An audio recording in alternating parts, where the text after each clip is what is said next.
If your V12 was like mine and you had issues with the idle, here's a couple things that I did.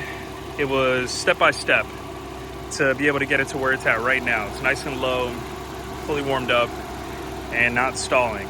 So first and foremost, you definitely got to address the auxiliary air valve right down there. Verify its functionality, make sure it's good. I'm sure everybody in the V12s knows about this already. It's a little redundant. Auxiliary air valve, very important. Second thing, you definitely got to balance the two throttles. Living with the Classic, he has a great video outlining and detailing the procedure to get your throttles balanced.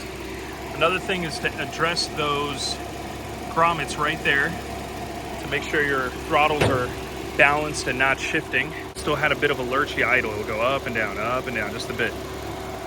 In the PCV area, often very overlooked. Right there. I replaced the PCV valve, and something else that I kind of slipped my mind was the auxiliary air valve has a pipe that runs to the back of the air box. There wasn't a hose clamp there. I got the hose clamp. I secured it. Now my idle is very low. I have my screw turned in all the way on the AAV though, and it does struggle to idle. So now that I've done these repairs, I'm gonna have to open up the AAV valve just a little bit to just help it idle when it's really hot. Right now I just got done, basically been in this car all day. It's the hottest day of the year so far. It's about 100 average. They had a heat wave advisory, and the V12 didn't once overheat. The temperature, as a matter of fact, never went above the center mark, and when it got really hot, it just barely touched the end, and I'm talking about just barely. So for those people that are nervous about V12s overheating and, oh my goodness, my car is gonna drop a valve, stop. That phobia, that fear has left me years ago because I addressed that radiator, made sure it was unclogged. I re-cored it with the brass radiator. I went with it, I didn't go to aluminum. I got 2 dual fans. And very importantly, after I went with the repair of getting the radiator re-cored, I put filters on the top upper hoses to collect anything in the system that could also jeopardize the functionality of my new radiator. So, all things considered, the car's doing exceptionally well.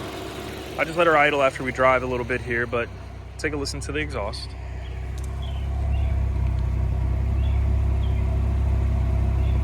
Nice and quiet, nice and smooth. It took me 2 years to get this idle just right. And it doesn't take that long to do. That's usually user error. If you do everything the right way and you're patient, you'll get results, satisfying results, much quicker than I did. So I got the fan there, but you can hear the other fan is on. So let me just leave it on.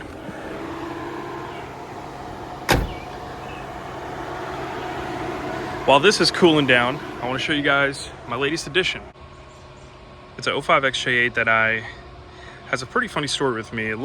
I sold it to my mentor, bought it back from my mentor, and it's now in my possession with a little over 124,000 miles. It's a beautiful example. It's long wheelbase. I've done the LEDs on it.